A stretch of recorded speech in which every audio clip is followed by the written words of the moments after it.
আওয়ামী লীগ সরকারের পতনের পর বিএনপির সাংগঠনিক কাজে গতি ফিরছে। দলের জেলবন্দি নেতাকর্মীরা মুক্তি পেয়েছেন। দলটি এখন নিজেদের গোছাতে ব্যস্ত। এ সময় কাজে নানা তৎপরতা দেখা গেল। দলের ভারপ্রাপ্ত চেয়ারম্যান তারেক রহমান কবে দেশে ফিরবেন তা নিয়ে কোনো আলোচনাই দেখা যাচ্ছে না। অবশ্য বিএনপি নেতারা বলছেন এ বিষয়ে তাদের প্রস্তুতি আছে, তৎপরতাও আছে।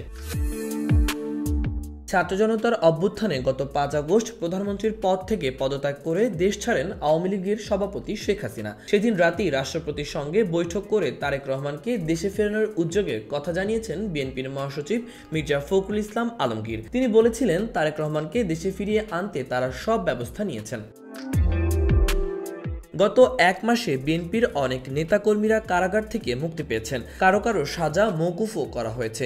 বিদেশ থেকেও ফিরছেন কেউ কেউ। বিএনপির নেতাকর্মীরা চান তারেক রহমান দেশে ফিরে দলকে নেতৃত্ব দেবেন। তবে দলীয় সূত্র বলছে, ভারপ্রাপ্ত চেয়ারম্যান দেশে ফেরার ক্ষেত্রে আইনগত জটিলতার পাশাপাশি অন্য কিছু বিষয় বিবেচনা করতে হচ্ছে। তিনি দেশে ফেরার জন্য কোন সময়কে উপযুক্ত মনে করছেন, এ বিষয়টিও গুরুত্বপূর্ণ।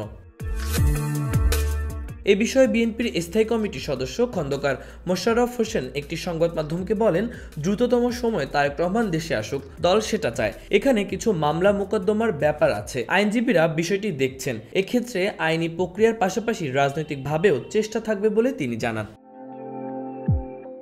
1/11 তত্ত্বাবধায়ক সরকারের আমলে গ্রেপ্তার হন তারেক রহমান। কারাগার থেকে মুক্তির পর 2008 সালে 11 সেপ্টেম্বর চিকিৎসার জন্য তিনি যুক্তরাজ্যে যান। 16 বছর ধরে তিনি সেখান থেকে দল চালাচ্ছেন। বিএনপির আইনজীবীরা বলছেন, 1/11 পর থেকে তারেক রহমানের বিরুদ্ধে অত্যন্ত 84টি মামলা করা হয়। এগুলোর বেশিরভাগই মানহানির। ইতোমধ্যেই মানহানির 19টি মামলা খারিজ হয়েছে। তবে 21 আগস্ট গ্রেনেড হামলা মামলায় তার যাবজ্জীবন, জিয়া অরফানেজ ট্রাস্ট দুর্নীতি মামলায় 10 বছরের কারাদণ্ড সহ 5টি মামলা সাজা হয়েছে। বিএনপির আইন বিষয়ক সম্পাদক ব্যারিস্টার কায়সার কামালের ভাষ্য, রাজনৈতিকভাবে ঘায়েল করতে তারেক রহমানের বিরুদ্ধে মিথ্যা হয়রানিমূলক মামলা করা হয়েছে। এসব মামলা তিনি আইনিভাবেই মোকাবেলা করবেন। 1/11 তত্ত্বাবধায়ক সরকারের সময় তারেক রহমানকে নির্যাতন করা হয়েছিল, তাই চিকিৎসার বিষয় আছে। এছাড়া রাজনৈতিক ও ব্যক্তিগত বিষয় আছে। উপযুক্ত সময়ে তিনি দেশে আসবেন।